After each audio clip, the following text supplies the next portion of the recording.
Welcome back to live show. ఆంధ్రప్రదేశ్లో ఇటు ప్రధాన ప్రతిపక్షంగా ఉన్న వైఎస్ఆర్ పార్టీ అలాగే అధికార పక్షం మధ్య రాజకీయ విమర్శలు అక్కడ రాజకీయ వాతావరణాన్ని వేడెక్కిస్తున్నాయి. నిన్న ముఖ్యంగా జగన్మోహన్ రెడ్డి గవర్నర్ని కలిశారు. నోట్లకు సంబంధించి రద్దు తర్వాత నిన్న కలవడం ఆయన ముఖ్యంగా ఆయన ఒక కీలకమైన విమర్శ చేశారు. నోట్ల రద్దు అంశం చంద్రబాబు నాయుడుకి ముందే తెలుసు. ఆయన మొత్తం అంతా ముందే సర్దుకునే లెటర్లు రాశారు. హెరిటేజ్ అమ్మకాలు కూడా దానిలో భాగమే అని చెప్పి కీలకమైన విమర్శలు చేయడము, సమస్యల గురించి కూడా పూర్తి స్థాయిలో స్పందించట్లేదని కామెంట్ చేశారు. అయితే ఈడీ ఆస్తులు జప్తు చేస్తూ ఉన్న జగన్మోహన్ రెడ్డి తీరు మారట్లేదని చంద్రబాబు నాయుడు విమర్శ చేశారు. ఇక వర్క్ షాప్ కు సంబంధించి కీలకమైన వ్యాఖ్యలు చేశారు ముఖ్యమంత్రి. పార్టీలో క్రమశిక్షణ చాలా ముఖ్యము, గ్రూపులు కట్టిబెట్టాలి, ఎవరో ఏదంటే అది మాట్లాడడం సహించేది లేదు, నాతో పాటు ఎవరికి కూడా మినహాయింపులు ఉండవని కీలకంగా ఒక దిశానిర్దేశం చేసే కార్యక్రమం చేశారు. మరోవైపు పార్టీ జాతీయ ప్రధాన కార్యదర్శి లోకేష్ జగన్ ఉద్దేశించి జగన్ రాష్ట్రానికి పట్టిన క్యాన్సర్ లాంటి వాడని ఆయన కూడా తీవ్ర స్థాయిలో విమర్శలు చేయడం, అలాగే ఎమ్మెల్యేలు కూడా కొంతమంది పార్టీ నాయకులు ఆయన మీద విమర్శలు చేశారు. నియోజకవర్గాల పెంపు కూడా ఖచ్చితంగా జరుగుతుందని చాలా స్పష్టంగా మరి నిన్న ముఖ్యమంత్రి చెప్పడం, ఆయనకి ఇప్పటికే ఇన్ఫర్మేషన్ ఉందా, ఎందుకంత స్పష్టంగా చెప్పగలిగారనే అంశాలు వాళ్ళ విషయంలో మనం మాట్లాడదాం. మనతో పాటు సి నరసింహారావు గారు, సీనియర్ జర్నలిస్ట్, ప్రముఖ సామాజిక రాజకీయ ఆర్థిక విశ్లేషకులు, అలాగే నిమ్మల రామానాయుడు గారు, Palakollu MLA, Telugu Desam party senior నాయకులు స్టూడియో నుంచి అందుబాటులో ఉన్నారు. మల్లాది విష్ణు గారు, మాజీ ఎమ్మెల్యే, కాంగ్రెస్ పార్టీ సీనియర్ నాయకులు, విజయవాడ నుంచి అందుబాటులో ఉన్నారు. కొద్దిసేపట్లో వైసీపీ నాయకులు మనతో జాయిన్ అవుతారు. నరసింహ గారు, ఎట్లా చూడాలి? ముఖ్యంగా ముందు జగన్మోహన్ రెడ్డి స్టేట్మెంట్స్ గురించి మాట్లాడదాం. ఆయన గవర్నర్ని కలిశారు, సరే ప్రజల కష్టాలు ఇవన్నీ కూడా ఆయన చెప్పొచ్చు. అయితే చంద్రబాబు నాయుడుకి ముందే ఇన్ఫర్మేషన్ ఉందని మొదటి నుంచి వాళ్ళు అదే వాయిస్ వినిపిస్తున్నారు. ఏకంగా ఆయన గవర్నర్కే ఆ విషయం చెప్పడం, ఆయనంతా ముందే సర్దుకున్నాడని చెప్పడం అంటే కేవలం రాజకీయ విమర్శగానా, లేకపోతే నిజంగా ఆయన ఆధారాలు ఉంటే ఆ స్థాయిలో విమర్శ చేశాడు అనుకోవాలా?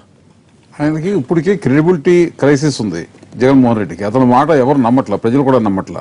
అతను చంద్రబాబుకి ముందే తెలుసని చెబితే వెంకయ్య నాయుడే లైవ్ లో చెప్పాడు, నాకే తెలవదు, రాత్రి మోడీ ఒక అరగంట క్రితం దాకా మాకు తెలవదని చెబితే చంద్రబాబుకి ముందు తెలుసు అని చెబుతూ ఏంటి? షేర్లు అమ్మకంలో క్యాష్ యొక్క వ్యవహారం ఏమైనా ఉంటుందా? క్యాష్ మార్పిడి ఉంటుంది అసలు? షేర్లు అమ్మకం జరిగితే క్యాష్ ఎప్పుడైనా జరుగుతుందా? షేర్లు అన్నది కేవలం కాగితం మీద సంతకాలు పెడితే షేర్లు మార్పిడి జరుగుతుంది. వాళ్ళు ఏమైనా అమౌంట్ ఇస్తే అది బ్యాంక్ వెళ్తుంది. క్యాష్ అన్నది హెరిటేజ్ షేర్లు అమ్మారు కాబట్టి క్యాష్ దాచుకున్నారంటాం అన్నది అంటే అవివేకం, అజ్ఞానం. అసలు దీన్ని ఏ మాటతో వర్ణించాలో తెలియదు. ఇప్పుడు మీకు ఆయన మీద కోపం ఉంది, ఆయన మీద కక్ష ఉంది, మీరు ఆయన ఓడించి అధికారంలోకి రావాలనుకుంటున్నారు, ఫైన్, మీకు రాజకీయంగా అన్ని రకాల హక్కులు ఉన్నాయి. కానీ దీనివల్ల మీరు ప్రజలు క్రెడిబిలిటీ పెంచుకోవాలి, ప్రజలు అభిమానం పెంచుకోవాలి. అంత మీ క్రెడిబిలిటీని ప్రతిరోజు కోల్పోతే ఎలా? మీకు కోపం ఉంది, ఆ కక్ష కొద్దీ ఈ ఇష్టం వచ్చినట్టు మాట్లాడుతుంటే ప్రజలు నమ్మొద్దా? మీరు ఎవరి కోసం మాట్లాడుతున్నారు? ఏ ప్రజల కోసం మాట్లాడుతున్నారు? గవర్నర్ నమ్మాడా? నేను మీరు చెప్తే మొత్తం అబద్ధం అని అనుకుంటాడు. ఇప్పుడు కక్ష అని అది రెండు పార్టీల మధ్య కూడా తీవ్ర స్థాయిలో పెరిగిపోతుందా? అంటే సాధారణంగా ప్రతిపక్షం అధికార పక్షం కొంత విభేదాలు ఉంటాయి సిద్ధాంతపరంగా, కానీ ఆంధ్రప్రదేశ్ లో పరిస్థితి అలా కనిపించట్లేదే. నిజం చెప్పాలంటే చాలా దురదృష్టకరమైన పరిస్థితి. ఇప్పుడు మాకు రాజరికం రావాలి, లేక మేము రాజులు అన్నట్టు భావించడం అన్నది అసలు దేశంలో ప్రజాస్వామ్యానికి చాలా విఘాతం కలిగిస్తుంది. వాళ్ళు అక్కడ ఎమ్మెల్యేలు ఉన్నారు, ఇక్కడ ఎమ్మెల్యేలు ఉన్నారు, వాళ్ళు మీరు ప్రజలతో ఎన్నికయ్యారు, వీళ్ళు ప్రజలతో ఎన్నికయ్యారు, ఇక్కడ ఎక్కువ మంది వచ్చిన వాళ్ళు ముఖ్యమంత్రి అయ్యారు. అయినప్పుడు మీరు సహకరించండి. 5 ఏళ్ల పాటు, 5 ఏళ్ల తర్వాత కాదు ఎన్నికలు వచ్చేసరికి సరే మీ పట్ల మంచి అభిప్రాయం ఏర్పడితే ప్రజలు మీరు గెలిపించుకుంటారు.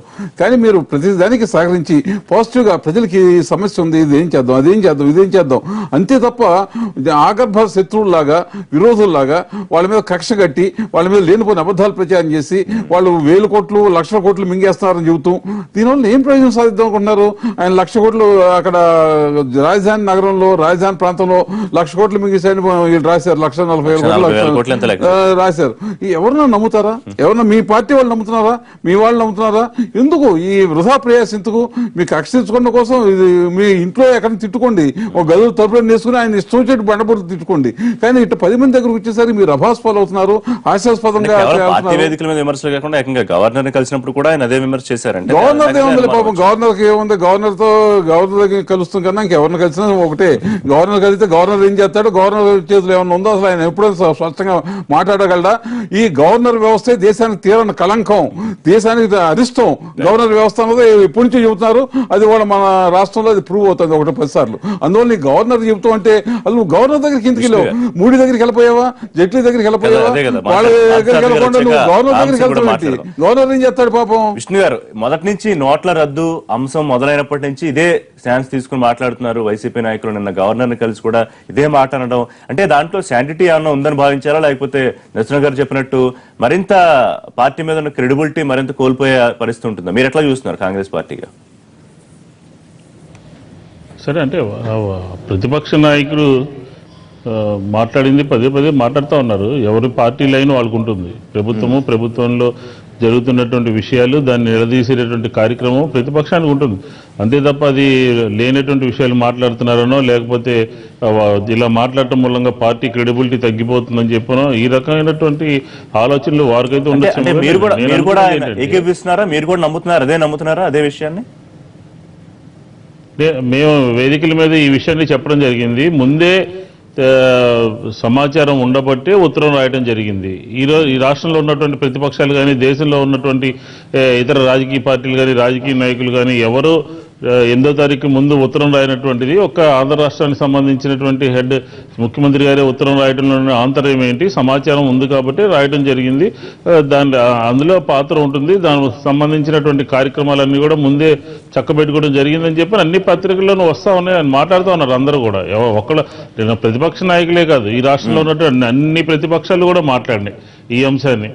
ఎందుకంటే మేము మాట్లాడతాం కాదు, రెండో రోజే 9వ తారీఖు 9వ తారీఖు ఉదయమే ఈ రాష్ట్రంలో ఉన్నటువంటి 2 కేబినెట్ మంత్రులు ప్రెస్ కాన్ఫరెన్స్ పెట్టి చెప్పారు. చంద్రబాబు నాయుడు గారి ఉత్తరం మూలంగానే కేంద్రం మోడీ గారు నిర్ణయం తీసుకోవడం జరిగింది, దీన్ని స్వాగతిస్తున్నామని చెప్పాను. వారు ఆ కేబినెట్లో ఉన్నటువంటి మంత్రులు చెప్పి దానికి కారణం చంద్రబాబు నాయుడు గారు అని చెప్పిన తర్వాత ఇంకా దాని మీద చర్చించాల్సిన అవసరం ఏముంది? మా నిర్ణయం. ఎందుకంటే ఫస్ట్లో వచ్చినటువంటి ఒక రకమైనటువంటి ఇమేజ్ అంతా కూడా వారి ఖాతాలో వేసుకోవడానికో మామూలంగానే ఒక నిర్ణయం జరిగిందని చెప్పుకోవడానికో ప్రయత్నం చేశారు. తర్వాత ఎటువంటి ముందస్తు చర్యలు తీసుకోకుండా ప్రజలందరూ కూడా కష్టాలు పడుతున్నారు. ఈ రాష్ట్రంలో ఈ మధ్య కాలంలో ప్రజలు ఎక్కువ శాతం మంది కష్టాలు పడడానికి ప్రధానమైనటువంటి కారణం ఏంటంటే డిమానిటైజేషన్. దాని మీద ముందే తెలుసు కాబట్టి దాన్ని టార్గెట్ చేసి మాట్లాడతారు. ప్రతిపక్షం ఉన్నప్పుడు మాట్లాడకుండా ఎట్లా ఉంటారు? సమర్థించాల్సిన అవసరం ఏమవుతుంది కదా, దాన్ని తప్పుపడాల్సిన అవసరం లేదు. కానీ ఆధార రహితంగా ఆధారం లేకుండా ఏదైనా విమర్శ కూడా చేయొచ్చా? దానికి మాట్లాడదు. ఒక్క నిమిషం అండి రామారెడ్డి గారు, ముఖ్యంగా ఎందుకు విమర్శ పదే మొదటి రోజు నుంచి వస్తుంది? మీరేమో 2013లోనే మేము లెటర్ రాసాము, అంతకుముందు ఇదేదో యాదృచ్ఛికం లెటర్ రాయడం అని మీరు అంటారు. నేను ఏకంగా ప్రధాన ప్రతిపక్ష నేత గవర్నర్ కలిసి ఈ కామెంట్ చేశారు. మరి ఈరోజు ప్రధానంగా ఏదైతే పెద్ద నోట్లు రద్దు ఏదైతే ఉందో చంద్రబాబు నాయుడు గారు ఆలోచన ఒకటే. ఎందుకంటే ఏదైతే ఈవేళ ఈ దేశంలో ఉన్నటువంటి తీవ్రవాదం కానీ ఉగ్రవాదం కానీ నల్లధనం కానీ లేదా అవినీతి కుంభకోణాలు ప్రత్యేకించి ఆంధ్రప్రదేశ్ రాష్ట్రంలో జరుగుతున్నటువంటి కుంభకోణాలు ఏవైతే ఉన్నాయో వీటన్నిటికీ కూడా ఒక సమాధానం కావాలని అంటే ఇటువంటి పెద్ద నోట్లు రద్దు చేయాలని ఆయన ఓపెన్ గానే చెప్పినటువంటి విషయం అది. దాన్ని కూడా వీళ్ళు తప్పు పట్టడం అంటే నిజంగా చాలా హాస్యాస్పదం. ఆ రకమైనటువంటి విధానంలో ఆయన ఉత్తరం రాయడం జరిగింది. ఆయన ఒక మేధావిగా ఈవేళ చంద్రబాబు నాయుడు గారు అంటే ఒక ఆర్థిక నిపుణుడిగా ఆయనకున్నటువంటి 30 సంవత్సరాల రాజకీయ అనుభవాన్ని తోటి ఆయన ఇచ్చినటువంటి సజెషన్ అది. ఖచ్చితంగా ఆ సజెషన్ వల్ల అయితే కేంద్ర ప్రభుత్వం ఏంటంటే ఏదైతే రద్దు నిర్ణయం అనేది అందరూ సమర్థించినప్పటికీ కూడా ఆ రద్దు వల్ల వచ్చేటువంటి ప్రత్యామ్నాయ ఏర్పాట్లు చేయలేకపోవడానికి ఈవేళ అందరూ కూడా ఇబ్బంది పడుతూ ఉన్నారు. అందులో కూడా ప్రత్యేకించి ఈవేళ 86% ఉన్నటువంటి పెద్ద నోట్లు రద్దు చేసినప్పుడు చిన్న నోట్లను రద్దు చేయకపోవడం వల్ల చిన్న నోట్లు ఇవ్వలేకపోవడం వల్ల అన్ని స్థాయిల్లోనూ నిన్న కూడా మళ్ళీ ముఖ్యమైన అధినేత నిన్న మళ్ళీ స్థాయి ఇది ఎప్పటికీ పరిష్కారం కాని సమస్యగా ఉండిపోతుందేమో అన్నట్టు కూడా మళ్ళీ వ్యాఖ్యానించారండి రెండోసారి. కానీ ఇక్కడ విషయం అది కాదు. చంద్రబాబు నాయుడు గారికి ముందే తెలుసు, ఆయన అంతా ముందే తెలుసు, సర్దుకుని లెటర్ రాశాడు, లేకపోతే హెరిటేజ్ ఇవన్నీ మాట్లాడుతున్నారు కదా. ఇప్పుడు ఈ రోజనే కాదు, చంద్రబాబు నాయుడు గారు అధికారంలో వచ్చినప్పటి నుంచి కూడా ఇటువంటి అసత్యమైనటువంటి ప్రచారం, అబద్ధమైనటువంటి ప్రచారం జగన్మోహన్ రెడ్డి ప్రతి రోజు కూడా చేస్తూ ఉన్నాడు. ఈ ఒక్క విషయం మీద కాదు, ప్రతి విషయం మీద కూడా. అందుకే ఇందాక సార్ చెప్పినట్లు కూడా ఈవేళ ప్రజల్లో ఎక్కడ కూడా జగన్మోహన్ రెడ్డి గారికి ఎక్కడ ఆయన మీద విశ్వాసం గాని ఆయన మాటల మీద గాని ఎక్కడ కూడా నమ్మకం కలగట్లే. ఎవరు కూడా ప్రజలు ఎవరో ఆయన విశ్వసించట్లా. నిజంగా వాస్తవంగా ఆయన సొంత మనుషులు కూడా ఆయన ఎక్కడో విశ్వసించట్లా. వాస్తవం ఇది. ఎందుకంటే ఈవేళ ఆయన చెప్పినట్టు హెరిటేజ్ కంపెనీ ఎప్పుడు స్థాపించారంటే ఎప్పుడు 30 సంవత్సరాల క్రితం స్థాపించినటువంటి సంస్థ. అది కూడా ఏంటి, చంద్రబాబు నాయుడు గారు తన మీద తన కుటుంబం ఆధారపడకూడదనే ఉద్దేశంతో ఆ కుటుంబం కోసం ఒక సంస్థను ఏర్పాటు చేస్తే దాని మీద కూడా వీళ్ళు రాజకీయం చేసేటువంటి బురద చల్లడం. ఈవేళ జగన్మోహన్ రెడ్డి గారిని ఒకటే మేము అడుగుతూ ఉన్నాం. ఈవేళ మీరు 16 నెలలు జైల్లో ఉండి 11 ఛార్జ్ షీట్లు ఉండి ఈవేళ దగ్గర 10-15 వేల కోట్లు ఈడీ అటాచ్మెంట్ చేసి 42,000 కోట్ల రూపాయలు ఇంకా ఈడీ ఐడెంటిఫై చేసినటువంటి వ్యక్తి మీరు నల్లధనం గురించి లేకపోతే ఇటువంటి దాని గురించి మాట్లాడుతూ ఉంటే దెయ్యాలు వేదాలు వలించినట్లుగా ఉంటుందని చెప్పి వీళ్ళ ప్రజలందరూ కూడా భావిస్తున్నటువంటి పరిస్థితి. అందుచేత ఏంటంటే ముందు వాస్తవాలని మీరు నిన్న గవర్నర్ గారి దగ్గరికి వెళ్ళినప్పుడు కూడా ప్రజలు పడుతున్నటువంటి ఇబ్బందులను ఆయనకు చెప్పడంలో గాని, ఆ ఇబ్బందులకు ఏ విధంగా మనం పరిష్కారం చూపాలనేటువంటి అంశం మీద చర్చించడానికంటే కూడా ఆ చంద్రబాబు నాయుడు గారి మీదో ముఖ్యమంత్రి మీదో బురద జల్లడానికో ఆయన ప్రయత్నం చేశారు తప్ప ఆంధ్రప్రదేశ్ లో ప్రజలు పడుతున్నటువంటి ఇబ్బందులను ఎక్స్ప్లెయిన్ చేయడానికి కానీ వాటిని పరిష్కరించడానికి కానీ ఆయన ఎక్కడ కూడా ఆ ప్రయత్నం అనేది చేయాలి. దాన్ని బట్టి రాజకీయంగా తర్వాత వచ్చిన విషయం, ఈ పెద్ద నోట్ల వ్యవహారం మొత్తం అర్ధక్రాంతి అనే బోకోలేని అతను చెప్పాడు. అంటే మొత్తం బ్యాంక్ ట్రాన్సాక్షన్స్ అన్ని కూడా స్ట్రెంగ్థన్ చేసి బ్యాంకులోనే అందరూ వేసుకునేట్టు చేసి అప్పుడు పెద్ద నోట్లు రద్దు చేయమని చంద్రబాబు కూడా అదే చెప్పారు. నాకు తెలిసినంత వరకు పెద్ద నోట్లు రద్దు చేయమంటే మళ్ళీ 2000 రూపాయల నోట్లు ఎందుకు పెట్టారు, మళ్ళీ 500 రూపాయల నోట్లు కూడా రద్దు కాదుగా మార్పిడి చేస్తున్నారు, కొత్త నోట్లు వేస్తారు మళ్ళీ. అందువల్ల పెద్ద నోట్ల రద్దు అనేది జరగలే ఇక్కడ, నోట్ల మార్పిడి. అది కూడా పైగా ప్రపంచంలో బుద్ధి జ్ఞానం ఉన్నవాడు ఎవడైనా సరే మీరు అసలు సరిపడా కొత్త నోట్లు తీసుకోకుండా పాత నోట్లు రద్దు చేయమని ఎవడన్నా చెబుతాడా? పాత వాళ్ళ సమస్య అంతా ఏంటి, కొత్త నోట్లు లేవు, పాత నోట్లు రద్దు చేశారు, ప్రజలు విలువెల్లాడుతున్నారు, ఈ రోజు క్యూలు నిలబడుతున్నారు. చాలా అవమానకరంగా ఉంది. మన డబ్బులు మనం తీసుకుంటాకి రకరకాల ఆంక్షలు ఏ పెడతాంటే బుద్ధి జ్ఞానం ఉన్నాడు ఒక మోడీను జట్టు లాంటి వాళ్ళు తప్ప బుద్ధి జ్ఞానం ఉన్నాడు ఎవడో కూడా మళ్ళీ వెనక్కి వెళ్ళారు. అందువల్ల కొత్త నోట్లు లేకుండా పాత నోట్లు రద్దు చేస్తాం ఇంతకన్నా బుద్ధిహీనమైన పని, ఇంతకన్నా చండాల పని, ప్రపంచంలో ప్రజలందరూ ఇబ్బంది పెట్టే పని ఇంకోటి ఉండదు. దానికి వాళ్ళిద్దరిని నిందించాలి తప్ప అది మీకు ముందే తెలుసు వాళ్ళ ముందే తెలుసు, దానివల్ల ఏంటి ప్రయోజనం? రాజకీయ విమర్శ ఎక్కడ కూడా బురదలుదామనే తప్ప ఒక సజెషన్ ఇచ్చారు, పెద్ద రోడ్లు రద్దు చేసేమని సజెషన్ ఇచ్చారు. పెద్ద రోడ్లు అందరూ నలధనం దాచుకుంటారు, అది కూడా తప్పు ఆలోచన, అది కూడా డిస్కస్ చేసి ఇచ్చారా? అది ఆయన ఇచ్చింది ఎవడో సమర్థించరు పెద్ద నోట్లు రద్దు చేయమని. ఇంకా మన ఉవ్వాళ్ళ అర్థమైంది అందరికీ, నోట్లు లేని క్యాష్లెస్ వ్యవస్థ మన దేశం నెలకొట్టడానికి ఇంకో 30-40 ఏళ్ళు పడుతుందని. అందువల్ల వాళ్ళు ఆయన కూడా రిలీజ్ అయ్యారు. అందువల్ల నిన్న అదే చెబుతున్నారు. అందువల్ల పెద్ద నోట్లు రద్దు అని కాదు అంటే వాళ్ళ ప్రజలపై కష్టాలేంటి కారణం చంద్రబాబు అన్నట్టు చెబుతున్నది. నిన్న వర్క్ షాప్ జరిగింది, తెలుగుదేశం పార్టీ వర్క్ షాప్ సాధారణంగా జరిగే ప్రక్రియలో భాగంగా అయితే కొంత ఆవేదన వ్యక్తం చేసినట్టు మీకు అనిపించిందా చంద్రబాబు నాయుడు గారు? అంటే పార్టీ క్రమశిక్షణ విషయంలో కానీ లేకపోతే ఈ గ్రూపులు ఎక్కువైపోయి పార్టీలో ఈ మధ్య అన్న వాటి మీద ఆయన కొంచెం సీరియస్ గా స్పందించినట్టు అని అనిపించిందా? అలాగే జేసీ దివాకర్ రెడ్డి కొన్ని కామెంట్స్ చేశారు. ఆయన జనరల్ గా మాట్లాడుతూ ఉంటారు, అంటే కాంగ్రెస్ లో ఉన్నట్టే తెలుగుదేశం పార్టీలో కూడా మాట్లాడుతూ ఉంటారు, కానీ అది కొంచెం చంద్రబాబు నాయుడు ఇబ్బంది కలిగించింది అనుకుంటా. జేసీ కామెంట్స్ చూస్తే ఆయన అధికారులు రాజ్యం చేస్తున్నారు, చంద్రబాబు ఇబ్బంది పడతారు ఇట్లా అయితే అన్నారు. తర్వాత ఆయన వల్లే అధికారంలోకి వచ్చేయలేదు పార్టీ, గాంధీ మహాత్ముడు ఆయన ఏమన్నా పిలిస్తే జనవంతా వచ్చేయడానికి కొంచెం గతంలో కంటే కొంచెం గట్టిగానే మాట్లాడాను. ఇప్పుడు అట్లా మాట్లాడుతుంటారు రెడ్డి స్వభావం అది. ఏదేమైనా వాళ్ళ సమస్య ఉంది, దాన్ని ఎలా పరిష్కరించాలి? దేశంలో నల్లధనం ఉందని మోడీ చెప్పాడు, నల్లధనం ఉంది, అలాగే టెర్రరిస్టుల మనీ ఉంది, అలాగే ఇంకా రకరకాలుగా అవినీతి జరుగుతుంది, ఎలా పరిష్కరించాలి? దానికి ఇది మార్గం కాదు కదా. అలాగే ఈయన సమస్య ఉంది, పార్టీలో సమస్య ఉంది, దానికి ఏంటి పరిష్కారం? ఎమ్మెల్యేలకి వాళ్ళ అధికారాలు ఏవో మీరు కట్టడి చేయండి, వాళ్ళు మీరు ఇంతవరకు వెళ్ళగలరని కట్టడి చేయండి. అలాగే ఎమ్మెల్యేలని అధికారులు ఇష్టారాజ్యంగా వ్యవహరిస్తున్నారు. వాళ్ళు అక్కడ ఆంధ్రప్రదేశ్ మొత్తం మీద పోలీస్ అధికారులకి ఎవరి మీద అదుపు లేదు, వాళ్ళ మీద ఎవరికి అదుపు లేదు. పోలీస్ అధికారులు అక్కడ సామంతరాజు లాగా తమ ఇష్టం చోటు వ్యవహరించవచ్చు, మమ్మల్ని అడిగేవాడు ఎవడో లేడన్న తీరులో నడుస్తున్నారు. అసలు ఎంత దుర్మార్గంగా వ్యవహరిస్తున్నారంటే వాళ్ళు ఎంత పెద్ద అవినీతి పనులు అయిపోయారు అనే ఆరోపణలు ఉన్నాయి. పోలీస్ ఆఫీసర్ల మీద ఎవరికైనా అదుపు ఉందా? అసలు వాడు అక్కడ డీజీపీ ఉన్నారు, డీజీపీ అసలు పోలీస్ అధికారులు మీరు అదుపు చేయగలుగుతున్నారా? ఏ పోలీస్ అధికారులు ఇష్టరాజ్యంగా వ్యవహరిస్తుంటే, వాళ్ళు చట్టాన్ని చేతులు తీసుకుంటే, తామే చట్టంలాగా ప్రవర్తిస్తుంటే దానికి మీకు అదుపు ఉందా? ఎవరికైనా అదుపు ఉందా? ఇది బ్యూరోక్రసీకి సంబంధించింది. మరి ఎమ్మెల్యేలో లేకపోతే నాయకుల క్రమశిక్షణ గురించి కూడా ముఖ్యంగా ప్రస్తావించారు. అసలు నిజం చెప్పాలంటే ఎమ్మెల్యేలు ఇప్పుడు వాళ్ళకే చాలా ఎక్కువ అధికారులు ఇచ్చారని అందరూ ప్రతిపక్షం వాళ్ళు ఆరోపణ చేస్తున్నారు. ఎమ్మెల్యేలు ప్రతి చోట కూడా సామంతరాజులాగా వ్యవహరిస్తున్నారని ప్రతిపక్షం వాళ్ళు. ఎమ్మెల్యేలు మాకు అధికారాలు లేవన్నారు అంటే అసలు వాళ్ళు డిఫైన్ చేయండి, వాళ్ళకి ఏంటి అధికారులు ఇస్తున్నారు, ఏమీ ఇవ్వట్లేదు. అసలు మన దేశంలో దురదృష్టం ఏంటంటే అటు ఎన్నికైనా ఎంపీటీసీకి అధికారాలు లేవు, సర్పంచులకు అధికారాలు లేవు, మొత్తం అధికారులన్నీ ఎమ్మెల్యే గుప్పిట్లో పెట్టి కూర్చుంటున్నారు. అలాగే పార్టీ నుంచి ఇక్కడ మారిన వాళ్ళకి ఇస్తున్నారు తప్ప అక్కడ అంతకుముందు లోపల ఉన్న వాళ్ళకి పూర్తి అధికారులు ఇవ్వట్లా అనే భావన అక్కడ మామూలుగా జనరల్ పొలిటికల్ గా కలుగుతుంది. దాన్ని సరిచేయడానికి మీరు ఏం చేస్తున్నారు? ఇప్పుడు పార్టీలో అస్తవ్యస్తంగా ఉందంటున్నారు, నిన్న మీరే చెప్పారు. అయినప్పుడు దాన్ని ఎలా సరి చేస్తారు? ఎమ్మెల్యేలని ఎలా కట్టడి చేస్తారు? లేక అధికారుల మీద అసలు అదుపు ఉందా లేదా మీకు? మీరు అధికారులందరి మీద ఒకసారి కేకలేస్తాం, ఒకసారి ఆగ్రహం ప్రకటిస్తాం, సరిపోద్దా?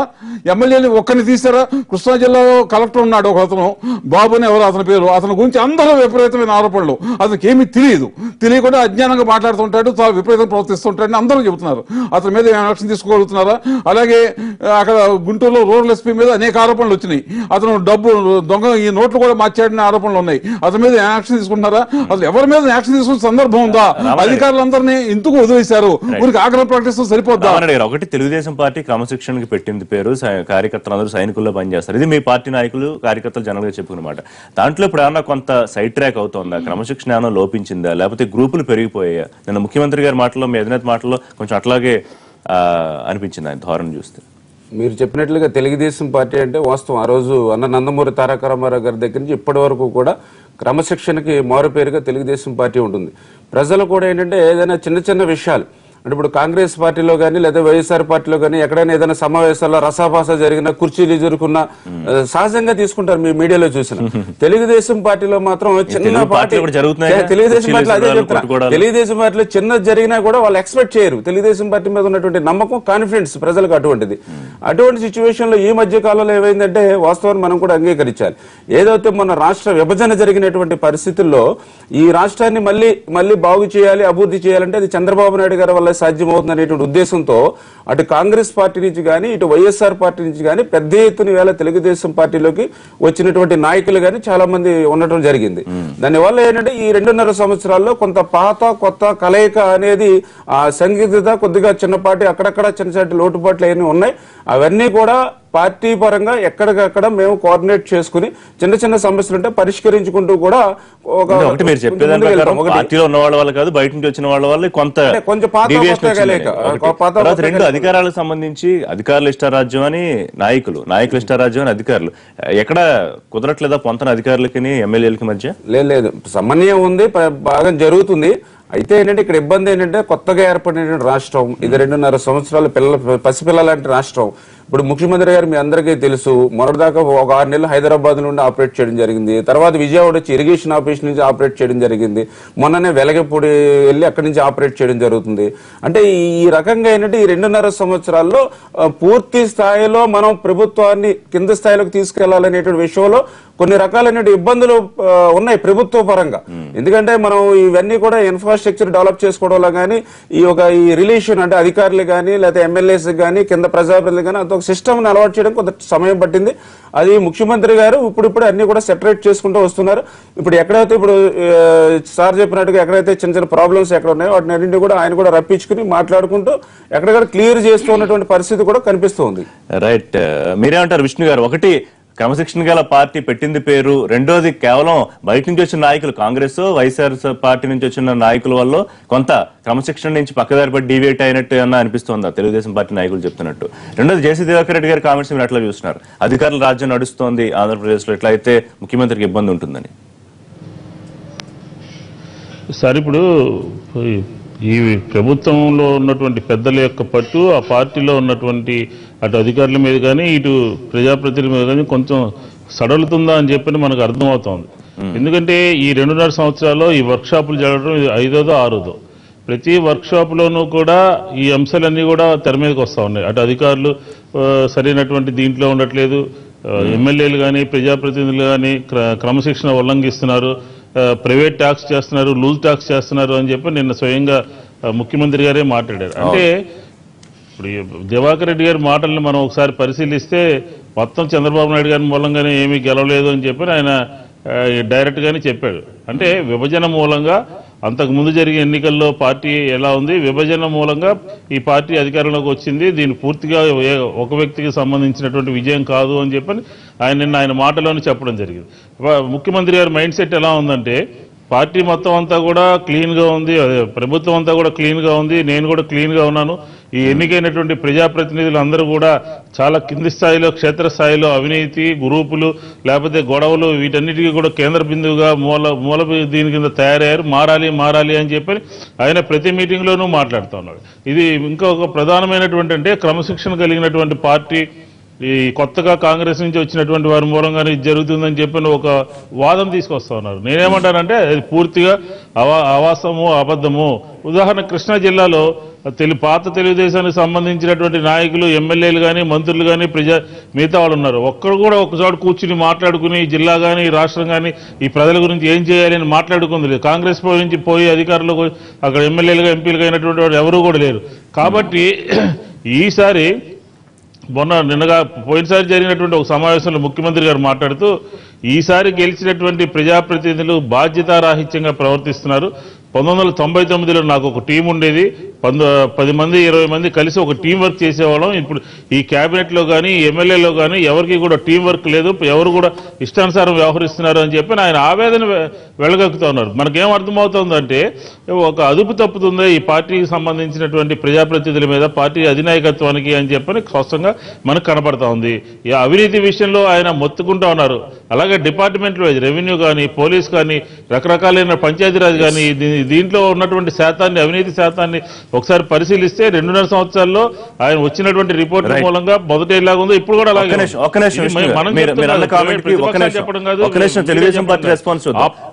ఒకటండి, అదుపు తప్పుతోంది అనేది చాలా పెద్ద మాట. అదుపు తప్పుతోందా? ఇది నిజంగా విష్ణు గారు నిజంగా మాట్లాడేది అవాస్తవం. ఎందుకంటే ఈవేళ చంద్రబాబు నాయుడు గారికి పట్టు ఉంది కాబట్టి 2.5 సంవత్సరాల్లో ప్రజల్లో కూడా సాటిస్ఫాక్షన్ లెవెల్ అనేది పరిపాలన మీద 80% రావడం జరిగింది. మొన్న మేము జన చైతన్య యాత్రలకు వెళ్ళినప్పుడు ప్రతి ఇంటి నుంచి కూడా, ఎందుకంటే గతంలో కూడా మేము జన చైతన్య దాని మీద కూడా ప్రజల స్పందన అనేది అన్ని విషయాల మీద క్రోడీకరిస్తారు. ఇప్పుడు ఈవేళ అంటే ఆయన అధికారుల మీద పట్టు లేదు, లేకపోతే ప్రజాప్రతినిధుల మీద పట్టు లేదు అని అంటున్నారు. ప్రజాప్రతినిధులు అధికారులే కదా, సంక్షేమ కార్యక్రమాలైనా, అభివృద్ధి కార్యక్రమాలైనా కింద స్థాయికి తీసుకెళ్లేటువంటి వాళ్ళు ఎవరు?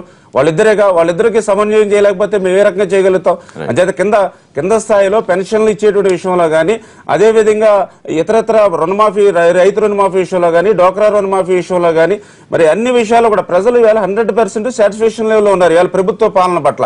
అంటే ప్రభుత్వ పాలన పట్ల ప్రజల్లో సాటిస్ఫాక్షన్ లెవెల్ ఉంది అంటే ఇవాళ ముఖ్యమంత్రి గారు ఖచ్చితంగా ఆ అధికారుల చేత, ఆ ప్రజాప్రతినిధుల చేత పని చేయించుకోగలుగుతున్నారు కాబట్టి ప్రజల వద్దకు కార్యక్రమాలు తీసుకెళ్లగలుగుతున్నారు. ప్రజలు అందుకే మంచి స్పందన. చిన్న బ్రేక్ తీసుకుందాం విష్ణు గారు. చిన్న బ్రేక్ తర్వాత మళ్ళీ వస్తాను. బ్రేక్ తర్వాత యోబేరు చేస్తూ ఒకవైపు హామీలు అమలు జరగలేదని జగన్మోహన్ రెడ్డి చెప్తున్నారు, కాంగ్రెస్ నాయకులు కూడా విమర్శలు చేస్తున్నారు. మరోవైపు టాడా కేసు పెట్టాలని జగన్మోహన్ రెడ్డి కామెంట్స్ చేస్తే క్యాన్సర్ లా తయారైన లోకేష్ కూడా విమర్శలు చేశారు. ఈ అంశాలు మాట్లాడుతున్నారు.